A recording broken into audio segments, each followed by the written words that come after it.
हरे कृष्णा। चलिए, आज के सत्र को ज्वाइन करने के लिए धन्यवाद। चलिए आज का सत्र शुरू करते हैं अपने मंगलाचरण प्रेयर्स के साथ, जैसे हम हर बार शुरू करते हैं। और मंगलाचरण प्रार्थनाएं जो हैं वो मैंने जैसे पहले भी बताया कि मंगलाचरण प्रार्थनाएं कि हमारे जो गुरु हैं और हमारे जो आचार्य हैं उनसे हम प्रार्थना करते हैं, उनसे हम आशीर्वाद लेते हैं कुछ अच्छा काम शुरू करने से पहले। और स्पेशली इसके लिए कि हमारे मन में, हमारे दिमाग में ये अच्छी तरह बैठ जाए, भगवान की कथाएं अच्छी तरह से बैठ जाएं, भगवान के प्रवचन जो हैं वो अच्छी तरह से बैठ जाएं। चलिए, ओम अज्ञानतिमिरन्धस्य ज्ञानञ्जनशलाकया चक्षुरुन्मीलितं येन तस्मै श्रीगुरुवे नमः। श्रीचैतन्यमनोभीष्टं स्थापितं येन भूतले स्वयं रूपा कदा मह्यं ददाति स्वपदान्तिकम्। वन्देऽहं श्रीगुरो श्रीयुतपदकमलं श्रीगुरून् वैष्णवांश्च श्रीरूपं साग्रजातं सहगणरघुनाथान्वितं तं सजीवं साद्वैतं सावधूतं परिजनसहितं कृष्णचैतन्यदेवं श्रीराधाकृष्णपदान् सहगणललिता श्रीविशाखान्वितांश्च। हे कृष्ण करुणा सिंधु दीनबंधु जगतपते गोपेश गोपिका कांता राधा कांता नमोस्तुते। तप्त कांचन गौरांगी राधे वृंदावनेश्वरी वृषभानुसुत देवी प्रणमामि हरिप्रिये। वाञ्छाकल्पतरुभ्यश्च कृपा सिन्धुभ्य एव च पतितानां पावनेभ्यो वैष्णवेभ्यो नमो नमः। नमो विष्णुपदाय कृष्णपृष्ठाय भूतले श्रीमान् कतुदासधिकारी इति नामिने। नमो विष्णुपदाय कृष्णपृष्ठाय भूतले श्रीमद्भक्तिवेदान्तस्वामी इति नामिने। नमस्ते सारस्वती देवी गौरवाणी प्रचारिणे निर्विशेष शून्यवादी पाश्चात्य देश तारिणे। जय श्री कृष्ण चैतन्य प्रभु नित्यानंदा श्री अद्वैत गदाधर शिवासादि गौर भक्त वृंद। हरे कृष्ण कृष्ण कृष्ण हरे हरे, हरे राम राम राम हरे हरे। चलिए आज हम शुरू करते हैं 16 से शुरू करना है, छठा अध्याय और 16वां श्लोक। तो पहले हम देखते हैं हमने 15वें श्लोक में क्या किया था। भगवान कहते हैं कि इस प्रकार शरीर, मन तथा कर्म में निरंतर संयम का अभ्यास करते हुए संयमित मन वाले योगी को इस भौतिक अस्तित्व की समाप्ति पर भगवत धाम की प्राप्ति होती है। तो ये जो चैप्टर है वो है ध्यान योग के बारे में। तो भगवान यहाँ पे योगा, जो योग साधना है उसके बारे में बात कर रहे हैं। और इससे पहले भगवान बता रहे थे कि किस तरह से योग साधना किस तरह से की जाए। जैसे कि बता रहे थे कि एक स्पेसिफिक आसन पे बहुत ऊंचा नहीं होना चाहिए, बहुत नीचा नहीं होना चाहिए, बिल्कुल सीधा रह के उसमें हमें ये करना है, ध्यान करना है। और फिर जंगलों में चले जाओ, कोई रिश्ता न मत रखो, बिल्कुल अकेली सी जगह होनी चाहिए। तो वो है, ये सब है ध्यान का तरीका, योग साधना का तरीका। ये भक्ति का नहीं है, भक्ति अलग है। तो एक है भक्ति मार्ग है, एक है आपका योग मार्ग। तो ये योग मार्ग की बात कर रहे हैं यहाँ पे।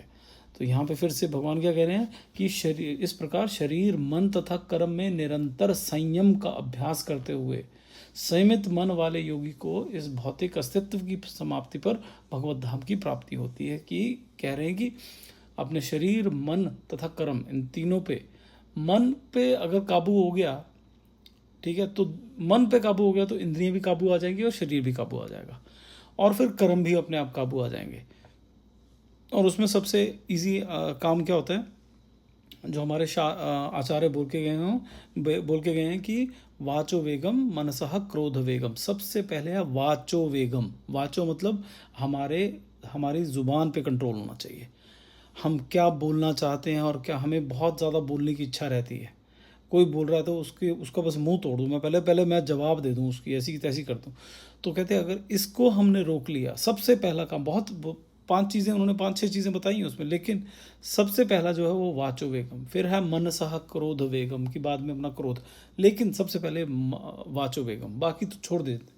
कहते कि हमने अगर अपनी जुबान पे कंट्रोल कर लिया ना, कि बोलने की बहुत ज़्यादा हमें लालसा ना हो कि नहीं हमें बोलना है कुछ ना कुछ, तो अपना ज्ञान देना है, या सामने वाले ने बोल दिया तो मेरे को भी कुछ बोलना है, या किसी को चुप नहीं रह सकता मैं, ऐसा वाला, वो जब हमने कंट्रोल कर लिया तो हमारे मन, इंद्रियां, उस पर काफ़ी कंट्रोल हमारा हो जाएगा।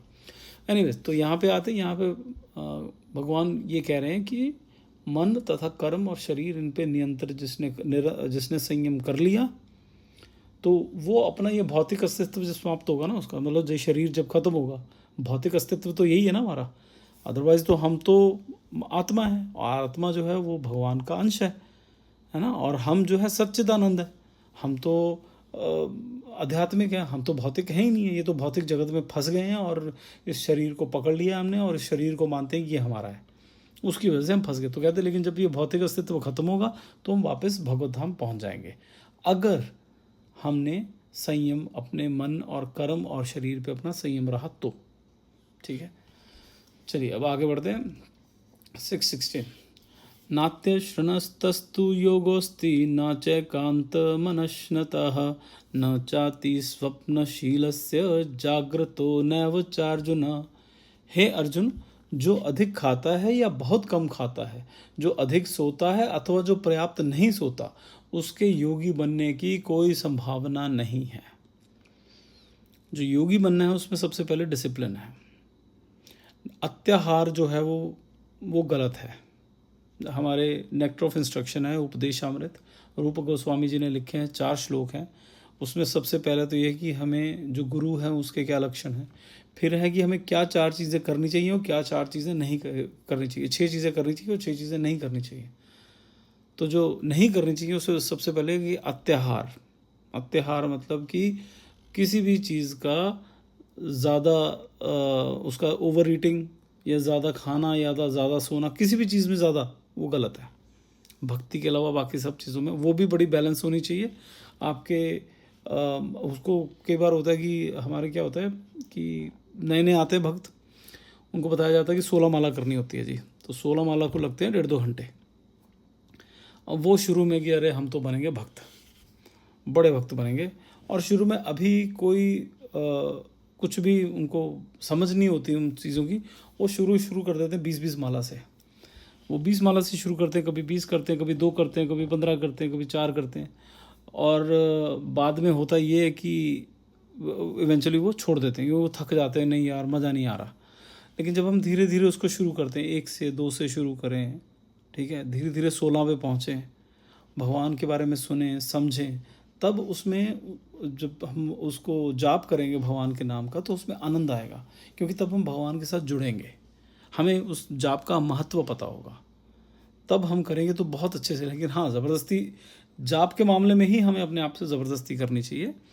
तो लेकिन हाँ, अदरवाइज़ इसके अलावा जितना भी कुछ भी है उसमें अत्याहार जो है, जो यहाँ पे भगवान ने जैसे बोला दिया, वो अच्छा नहीं है कि अधिक खाना बहुत कम खाना, अधिक सोना या बहुत कम सोना, वो दोनों ही अच्छे नहीं हैं। चलिए अब इसमें हम देखते हैं प्रभुपाद जी क्या बोलते हैं। प्रभुपाद जी इसमें कहते हैं कि यहाँ योगियों के लिए आहार और निद्रा के नियमन की अनुशंसा की गई है। अत्यधिक भोजन का अर्थ है शरीर और आत्मा को स्वस्थ रखने के लिए आवश्यकता से अधिक भोजन करना, ठीक है, और जो कम किया तो वो भी प्रॉब्लम है। क्योंकि देखिए, अगर भक्ति करनी है तो ये बहुत ज़रूरी है। जैसे हम व्रत रखते हैं, ठीक है, व्रत का मतलब क्या होता है? व्रत का अर्थ ये नहीं है कि अपने आप को पीड़न देना, वो भी एक तरह की भक्ति होती है, अपने आप को पीड़ा देना वो भी एक तरह की भक्ति होती है, लेकिन उसकी हम बात नहीं करेंगे। लेकिन जो व्रत होते हैं उसमें मेन होता है कि आप व्रत इस तरह से रखो कि आप में सात्विक गुण जागृत हो, ठीक है, सात्विक गुण जागृत हो। लेकिन अगर हमने व्रत रखा है और उसकी वजह से हमारे मन में चिड़चिड़ापन आ रहा है, हम इसको गाली निकाल रहे हैं, उसको डांट रहे हैं, इसको ये अच्छा नहीं लग रहा क्योंकि चिड़चिड़ापन आ गया, क्योंकि भूख लगी हुई है, तो वो सात्विक गुण तो नहीं आ रहे हैं, वो तो तामसिक गुण आ रहे हैं, तो उसका क्या फ़ायदा? तो उससे तो बेटर है कि हम खाना खा लें, ठीक है, कुछ फलाहार कुछ खा लें ताकि मन शांत रहे।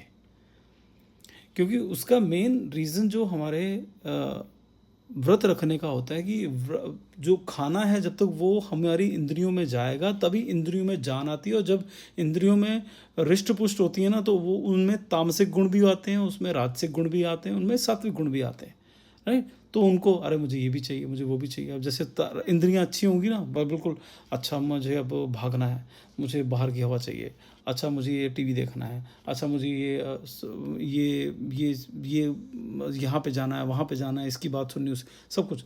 लेकिन जब इंद्रियों को फूड नहीं मिलता है, खाना नहीं मिलता है, तो क्या होता है, इंद्रियां बैठ जाती हैं। इसलिए जब आपका व्रत होता है तो व्रत में आप एकदम से थोड़ी एनर्जी डाउन हो जाती है, ठीक है, एनर्जी डाउन हो जाती है। ये एक होता है, मैं दूसरा भी बताता हूँ।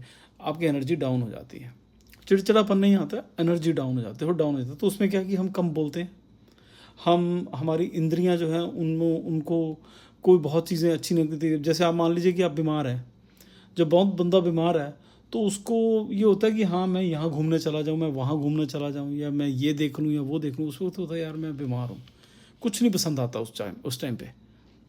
तो व्रत में खैर ये एग्जैक्ट कंपैरिजन नहीं है, लेकिन व्रत में क्या आपकी इंद्रियां जो हैं वो एक तरह से बिल्कुल उनको आराम दे रहे हैं आप, कि भाई तुम मत करो कुछ भी। फिर जब ये सब सो जाती हैं इंद्रियां, आपका मन जो है वो थोड़ा सा शांत हो जाता है। क्योंकि जब इंद्रियां एकदम तगड़ी होती हैं, खूब खाना खाया, खूब भरपेट खाया हुआ या ज़्यादा ही खाया हुआ, तो दिमाग भी बहुत घूमता है, इंद्रियां भी बहुत घूमती हैं। लेकिन जब खाना नहीं गया उसमें, तो दिमाग भी थोड़ा सा शांत रहता है और इंद्रिय भी शांत। लेकिन इतना भूखा नहीं रहना है कि मन में चिड़चिड़ापन आ जाए, उसका फिर फ़ायदा नहीं है, ठीक है। तो ये है एक तरह का व्रत, जिसमें मैं दूसरा भी कुछ बता रहा था, भूल गया मैं। लेकिन हाँ, तो व्रत का मेन रीज़न ये है कि ये करो जब शांत हो जाए, और जब भी थोड़ा सा दर्द हो या लगे तो भगवान का नाम लो। तो व्रत का अर्थ ये होता है कि हम एक तो है कि अपनी इंद्रियों को आराम दें ताकि हमें सात्विक गुण पैदा हों। दूसरा ये है कि हम घर पे कोई चूल्हा चौका कुछ ना करें, और सिर्फ उस दिन भगवान का नाम लें। क्योंकि आप सोचिए, अगर आपने दिन में कितने घंटे सिर्फ खाना खाने में, खाना पचाने में, फिर खाना बनाने में, 3 बार खाना खाते हैं, 3 बार खाना पचाना है, फिर 1-2 घंटा सोना है, तो कम से कम दिन के 6-7 घंटे जो वो सिर्फ इसी प्रक्रिया में चले जाते हैं, खाना खाना, बनाना, सोना, उसका पचाना, ठीक है। तो जब ये सब नहीं है तो वो 6-7 घंटे हमारे बच गए, तो उसमें भगवान का नाम लें। इसका ये मतलब होता है जो हमारा जो व्रत है, व्रत के बहुत सारे रीजंस हैं, उसमें से ये मेन रीज़न ये है, भक्ति के हिसाब से अगर देखा जाए तो ये मेन रीज़न है कि जब हम व्रत रखें तो हम भगवान का नाम लें।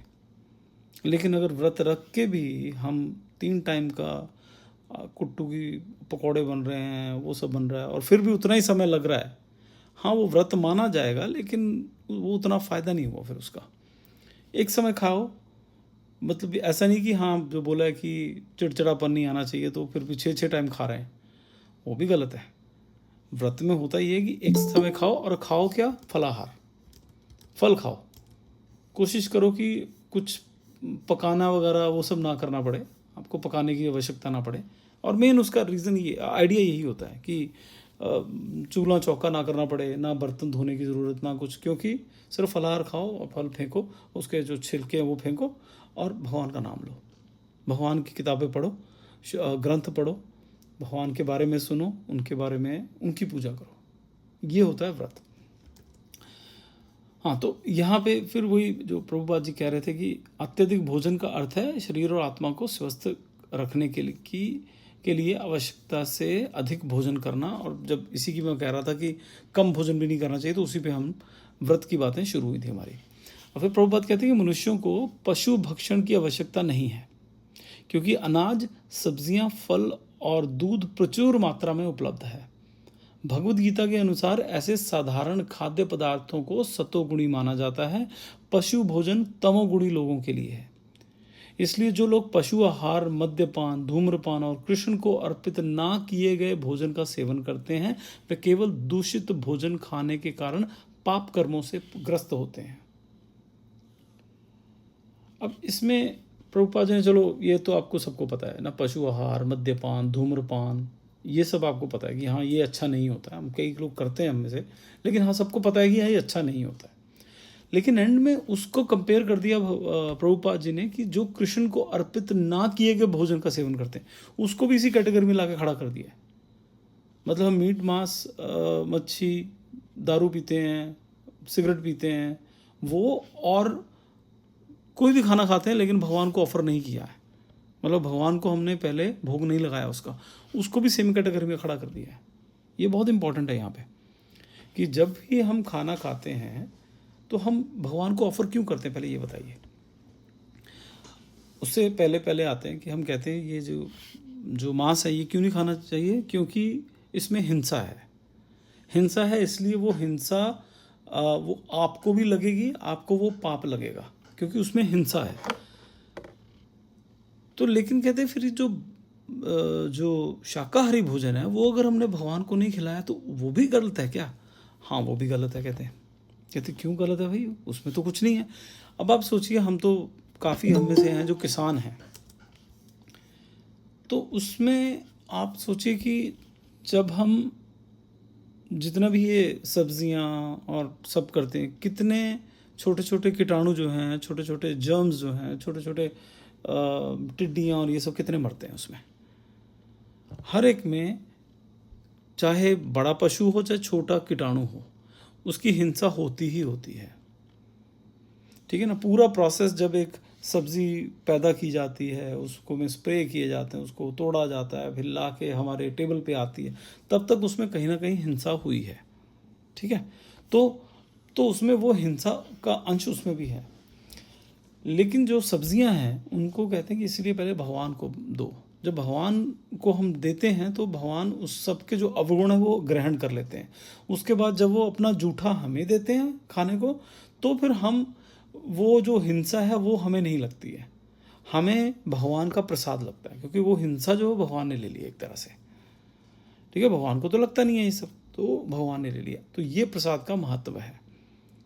मैं फिर से बताता हूँ कि प्रसाद का महत्व क्या है, कि जब हम एक शाकाहारी भोजन बनाते हैं, वो जब हम खुद ऐसे ही खा जाते हैं बिना भगवान को ऑफर किए, तो उसमें जो भी अवगुण है उस भोजन में, उस भोजन का, जब आप वो सब्ज़ी जहाँ से पैदा हुई है और वहाँ से लेके आपके टेबल तक जो आई है, उतने में अगर कोई हिंसा हुई है, कोई भी गड़बड़ हुआ है, वो सबके ज़िम्मेदार फिर हम हुए।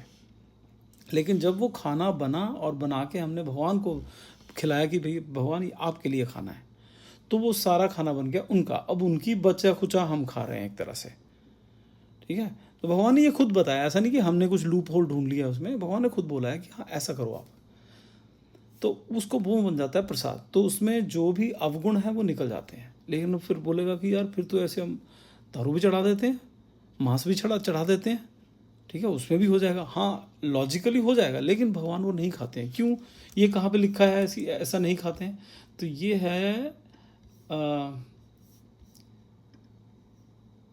भगवद गीता के 9वां चैप्टर और 26वां श्लोक है, पत्रम पुष्पम फलम तोयम यो में भक्तया प्रयच्छति तदहम भक्तयु प्रहतम अश्नामी प्रेतात्मना। मतलब अगर कोई मुझे प्यार से, ठीक है, प्यार से और सत्कार से मुझे कोई पत्ता, फूल, एक फल या पानी भी देता है तो मैं एक्सेप्ट कर लेता हूँ। कोई देता तो मैं, उसमें ये नहीं लिखा कि मुझे मांस मच्छी देता तो मैं एक्सेप्ट कर लेता हूँ। कहता हूँ तो पत्ता, फूल, फल और पानी, मतलब सब वेजिटेरियन, सब शाकाहारी, तो मैं कहते मैं एक्सेप्ट कर लूँ। कोई प्यार से मुझे देता है ना तो मैं एक्सेप्ट कर लेता हूँ। ठीक है। तो ये था हाँ जी, 16 की बात कर रहे थे हम, 16 पे थे।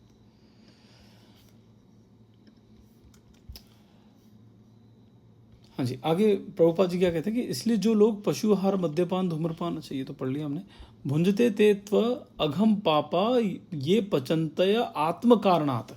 ये श्लोक है, कहाँ से है मुझे नहीं पता, प्रभुपाद जी ने ये लिखा है कि जो कोई भी इंद्रिय सुख के लिए खाता है या कृष्ण को भोग लगाए बिना स्वयं के लिए भोजन बनाता है, वह केवल पाप खाता है। जो पाप खाता है और अपने लिए निर्धारित मात्रा से अधिक खाता है, वह पूर्ण योग नहीं कर सकता। अब मैं आपसे एक प्रार्थना करूंगा कि आप देखिए प्रसाद खाने का तरीका क्या है। प्रसाद के लिए कोई मंत्र की जपने की ज़रूरत नहीं है। प्रसाद किसी खाने को बनाने के लिए कोई मंत्र जपने की ज़रूरत नहीं, कोई विधि नहीं है। सिर्फ एक ही है, जब आप खाना बना रहे हो, सब ये देखिए कॉन्शियसनेस है ये। जब हम खाना बना रहे हैं तो ये मत सोचिए कि खाना मैं अपने पति के लिए या अपने बच्चे के लिए या अपनी सास ससुर के लिए या अपने मेहमानों के लिए बना रही हूँ। ये सोचिए कि मैं खाना बना रहा हूँ राधा कृष्ण के लिए, बस ऑफर हो जाएगा वो। ठीक है, उसके बाद और कर सकते हैं तो प्लेट में जैसे एक कोई घर में आता है, उसको प्लेट में डाल के अच्छे से डाल के भगवान के सामने रख दो। वो भी नहीं करना, कोई बात नहीं, आप 3 बार, हाँ, आंखें बंद करो, 3 बार महामंत्र का जाप करो। महामंत्र कौन सा? हरे कृष्ण कृष्ण कृष्ण हरे हरे, हरे राम राम राम हरे हरे। और मन में सोचो, हे भगवान, ये आपका है, आप खाइए, आप इसको भोग लगाइए, बस बन गया प्रसाद। ठीक है, बस इतना सा है। कोई ऐसा नहीं कि अगर हमें, जैसे हम जो करते हैं, दीक्षित हूँ तो हम जो करते हैं, तो हम कोई 4 मंत्र हैं वो 3-3 बार बोलने हैं तो ऑफर करते हैं, लेकिन वो हमारी एक विधि है। ठीक है, लेकिन भगवान इसके भूखे नहीं है कि आपने जब आरती की सुबह तो क्या आपने धूप किया, अगरबत्ती भी की, और अगरबत्ती आपने इतनी बार घुमाई कि कम तो नहीं घुमाई, कम घुमाई तो वो नाराज़ हो जाएंगे। भगवान उसके नहीं है, भक्ति में ये सब नहीं जो होता है। वो जो भक्ति नहीं होती है, दूसरी तरह की जो पूजा होती है, उसमें वो सब चीज़ें काउंट होती हैं। लेकिन जब भक्ति होती है उसमें ये नहीं होता कि हाँ कितने मंत्र बोले, कितने नहीं बोले, क्या बोला, वो सब काउंट नहीं होता। फिर उसमें सिर्फ भाव देखा जाता है। तो जब हम खाना बना रहे हैं तो खाने में से भाव ये रखें कि ये खाना जो है वो मैं राधा कृष्ण के लिए बना रही हूँ।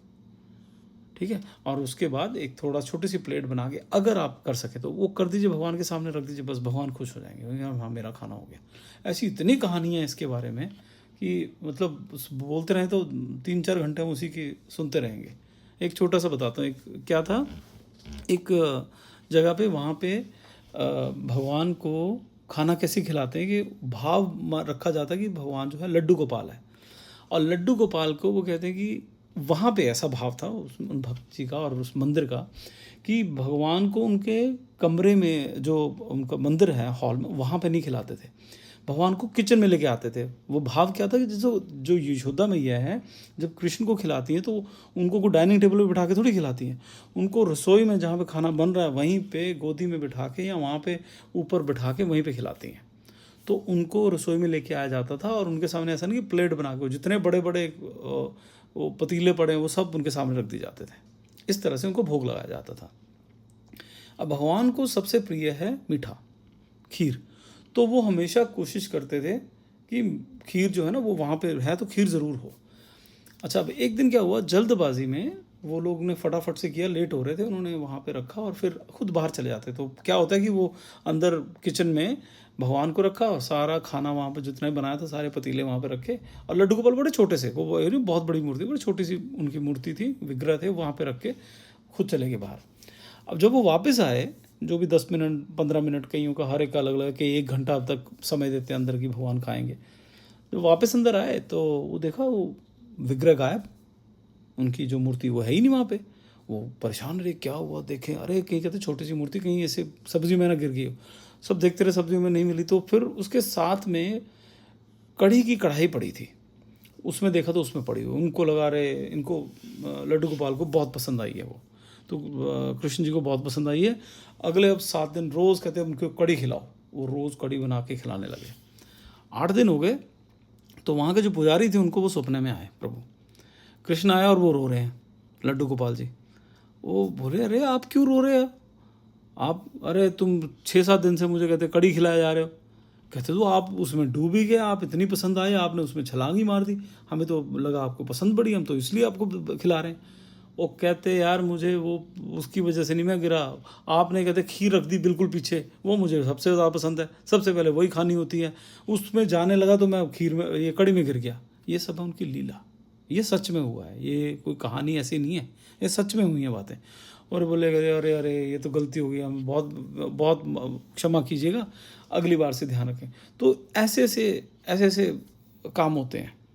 भगवान ने जब खाना खाना होता है ना, जब आपकी यहाँ पे हमारे अमेरिका में ऐसे भक्त हैं जो पहले बिल्कुल भी वो ये सब नहीं, उनको पसंद नहीं था ये सब, कि अरे ये क्या करते हैं वो। फिर क्या हुआ, उन्होंने अपने घर में राधा कृष्ण लेके आए, हमसे बात हुई, उनको भी लगा कि नहीं हम भी ना, मैं भी राधा कृष्ण को भोजन करवाना करूँगी मैं भी।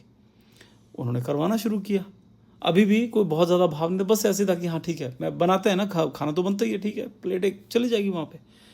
अब उनका ऐसा हो गया है कि अगर जिस दिन खाना वहाँ पे नहीं जाता है, अगर वो घर पे नहीं है और उन्होंने बच्चों को या पति को बोला है कि उनको खाना, और उन्होंने आगे खाना नहीं खिलाया है, तो उनको पता चल जाता है वहाँ पे, उनको मन में अंदर से वो मचलना शुरू हो जाता है कि यार ये खाना मुझे लगता है मतलब क्या हुआ है, खाना खुद खाने का मन नहीं कर रहा है, इस तरह की चीज़ें। तो अब कहते हैं कि जब तक मैं खाना खिलाऊं ना, घर आके पहले मैं कहती मैं खाना नहीं बनाती थी, अब मैं खाना बनाती हूँ उनके लिए। बच्चे जो हैं वो पुराना खा लेंगे, कुछ खा लेंगे, मैगी खा लेंगे, ये खा लेंगे, कोई बात नहीं, उनको फ्रेश बनना चाहिए राधा कृष्ण के लिए। अब जो है, अब उनमें भाव जागृत होता है। अब जब भाव जागृत होता है मतलब वो उनके बारे में बात करती है तो उनको रोना आता है, उनके एकदम से इमोशनल हो जाती हैं।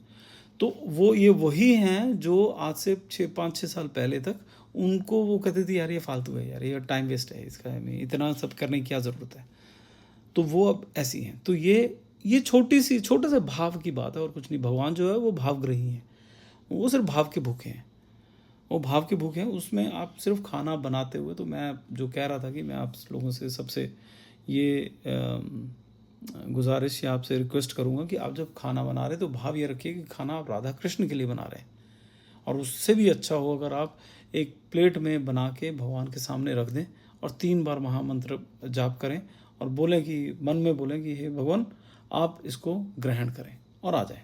बस 5-7 मिनट रखें, उनके 5-7 मिनट, 10 मिनट तक रखना चाहिए, लेकिन हाँ 2-4 मिनट भी रखें थे कोई बात नहीं, रख के वापस आ जाएं। कोई हाथ से पकड़ के मुंह में लगाने की ज़रूरत नहीं है, वो भी करना है तो वो आपकी इच्छा है। अगेन भाव है, कोई भगवान के साथ हर एक का अपना एक भाव है, अपना एक रिलेशन है, उसमें कोई आपको नहीं बता सकता नहीं आप ये नहीं कर सकते, वो नहीं कर सकते, क्योंकि वो आपका पर्सनल रिलेशनशिप है।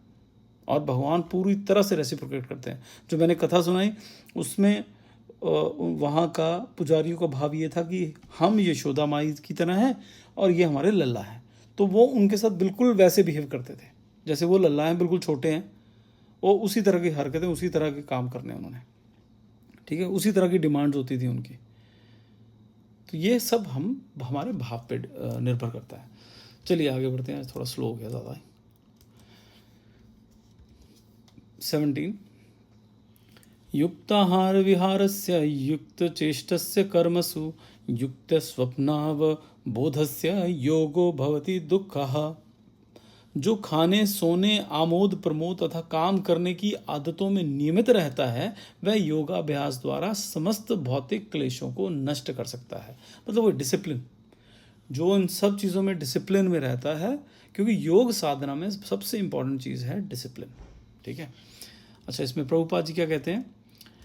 प्रभुपाद जी कहते हैं कि खाने, सोने, रक्षा करने तथा मैथुन करने में जो शरीर की आवश्यकताएं हैं, अति करने से योगाभ्यास की प्रगति रुक जाती है। इन सब चीज़ों में कहते हैं अगर बहुत ही अति कर दो, खाना, सोना, रक्षा करना, मैथुन करना, ये सब शरीर की रिक्वायरमेंट्स हैं, वो चाहिए शरीर को, तो लेकिन उसको कंट्रोल में रखना, उसको डिसिप्लिन में रखना वो बहुत ज़रूरी है।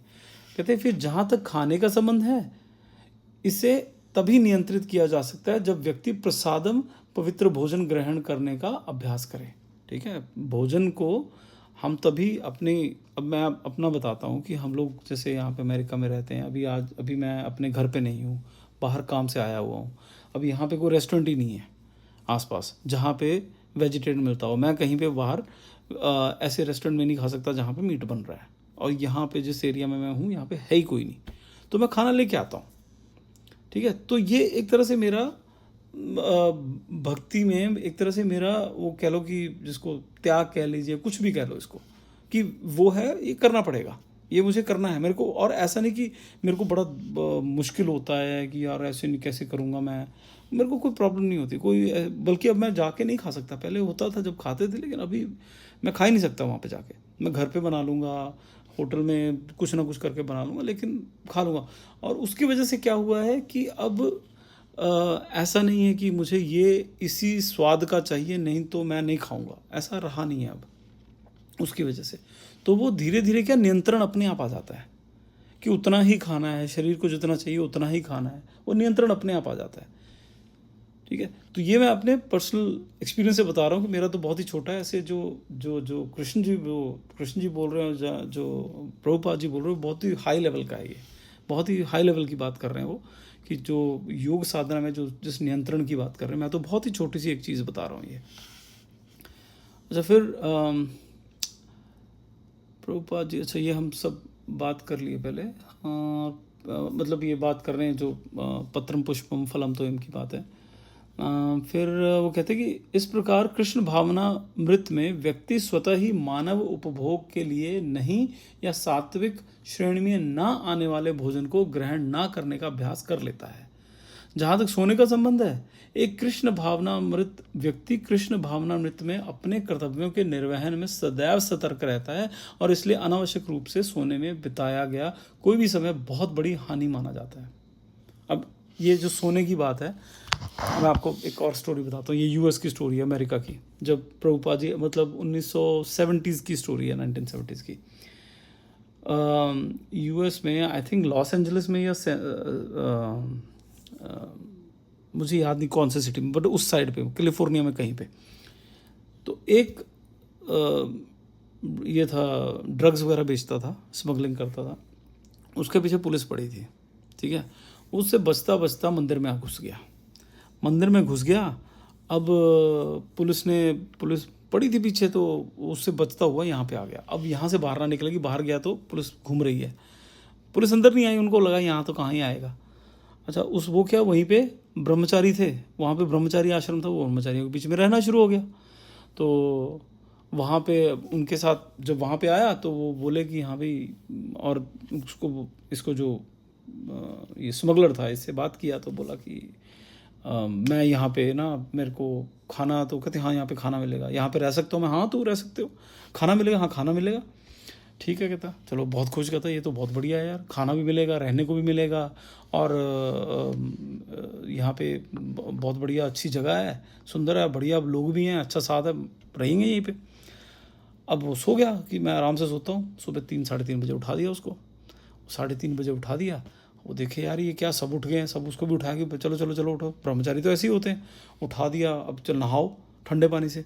वो कह रहे यार ये अच्छी बात है, अब जा भी नहीं सकता बाहर। वो नहलाया उसको, फिर बोला अच्छा अभी खाना मिलेगा, नहीं नहीं नहीं पहले मंगला आरती करो। चलो जी, मंगला आरती शुरू हो गई 5 बजे, 4:30 बजे मंगला आरती शुरू हो गई। आधा पौना घंटा गाते रहे। वो देखा यार ये गाए जा रहे हैं, टब उछले जा रहे हैं, नाचे जा रहे हैं, पता नहीं क्या कर रहे हैं, उसको कुछ नहीं समझ में आ रहा। अच्छा, कहता अब खाना मिलेगा, नहीं नहीं नहीं, कहते अभी जपा करेंगे। कहते जपा क्या? वो उन्होंने हाथ में सब ने पकड़ लिया बीड्स, अपने माला, और लगे जपा करने, 1.5-2 घंटे वो जपा कर रहे हैं। कहते मैं क्या करूँ, उसको भी एक माला पकड़ा दी, तू भी जपा कर। वो भी जपा कर रहा है। वो कह रहा है यार भूख लगी है मेरे को, कुछ खाना नहीं दे रहे ये लोग, तो चलो अभी, कहते अब नहीं, अभी कहते क्लास है, भागवतम की क्लास है, चलो जी भागवतम क्लास शुरू हो गई। नहीं अच्छा, अब गुरु पूजा करते कराते 9 बजे उसको बोला कि हाँ अब खाना मिलेगा। चलो जी खाना मिला। अब चलो जी बुक किताबें डिस्ट्रीब्यूट करने जाना है शहर में। वो 3-4 दिन ऐसे रहा, उसके बाद वो भाग गया वहाँ से। वो कहता है यार मैं नहीं रह सकता यहाँ पे, वो भाग गया। उसको पुलिस ने फिर पकड़ लिया उसको, जज के सामने गया। जज के सामने वो जज बोला कि तू कहाँ पे गया था इतने दिन, कहाँ पे? कहता उसने बताया यहाँ पे गया था, तो कहता मुझे नहीं जाना वहाँ पे, तो मैं तो यहीं पे रुकूंगा। वो बोले कि क्या वहाँ पे क्या करता था? उन्होंने बताया कि सुबह में 3:30 बजे उठता था, फिर मैं ये करता था, फिर वो ये करता था, फिर रात को 10-11 बजे सोता था। वो कहते यार तू अच्छा ये सब करता? कहता हाँ। कहता फिर तुझे जेल की क्या जरूरत, तू वहीं पे रह तू वो जेल से भी ज़्यादा सख्त है, तू वहीं पे रह। उसको निकाल, उसको छोड़ दिया उन्होंने, वो वापस चला गया। और उसके बाद वो मंदिर नहीं गया, वो नहीं जाना चाहता था। लेकिन कुछ दिन बाद उसको, मतलब वो मन उसका वापस वहीं पे खिंचता था कि वहाँ पे जो सात्विक एनर्जी वो झेल के आया था, वो उसको भुला नहीं पाया। सो ही वेंट, वो वापस गया वहाँ पे, और वहाँ पे वो गया, और फिर वहाँ पे जो फुल टाइम भक्त बन गया, वहीं पे रहता था। और अभी बहुत बड़ा भक्त है वो। तो अभी जो भी है उस कौम में बहुत बड़ा भक्त है वो, गोरा है। तो ये मैं जो बताना चाह रहा था वो था कि सोने के बारे में। जो भक्त होता है उसके पास इतने काम होते भगवान की सर्विस के लिए, उसके पास सोने का समय होता ही नहीं है, ठीक है। तो चलिए अभी यहाँ पे ख़त्म करते हैं, बाकी 6:18 से अगला हम शुरू करेंगे।